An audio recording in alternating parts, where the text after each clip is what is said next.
My dad, who was a professor at Providence College, he in his spare time started doing tax returns for family and friends. At one point he was doing over 100 tax returns for people, and he just had like a strong desire to help people and do that. A lot of people would say, hey, Bob, I got a $1,000 refund, what do I do?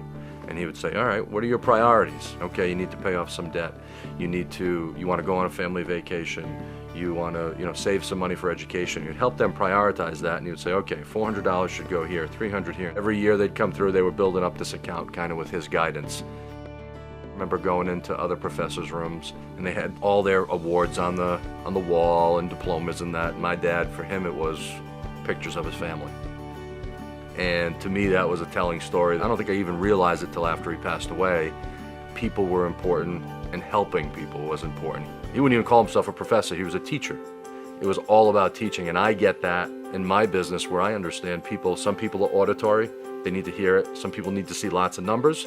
Some people need to see graphs. And understanding that at the beginning of a relationship, I think, is a way to become successful with a client. To say, we're gonna get there through me educating you, but I need to know how you best can understand.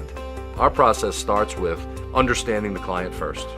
The second piece is the client comes back, and it's about understanding and holding a mirror up to them and saying, okay, here's what you told me.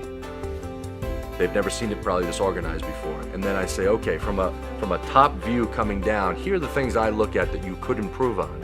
And if we move forward and we move to the next step, these are the things that we should address.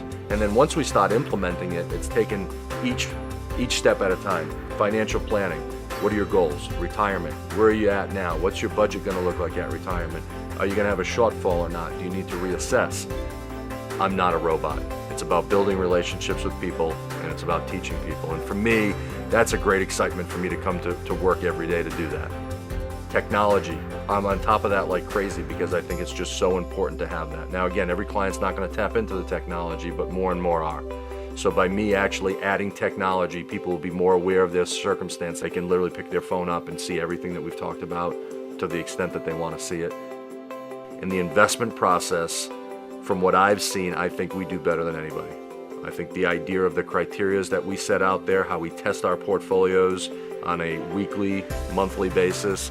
We are looking at every one of our funds on a daily basis, and we all obviously want to choose a fund, and we don't want to always have to change funds all the time, but we've got such a good system here that starts with me and is shared with our investment consultant along with the investment committee by having 4 to 5 people at any given point in time looking at the portfolios and testing them. I think the most important part is it doesn't end. The process is ongoing. So that, I think, is the most important piece. A lot of people get wooed in the beginning, see these big portfolios, things are always changing. Not only does their situation change, but then externally, economics change and portfolios change. And so it's not a one-time shot. It's about a lifelong process. And for me, I'm proud to say that, my percentile of keeping clients is probably pretty close to 100% or 95%. It's really high, and I think it's because they understand that I understand them. And that, to me, is a very important piece of the process.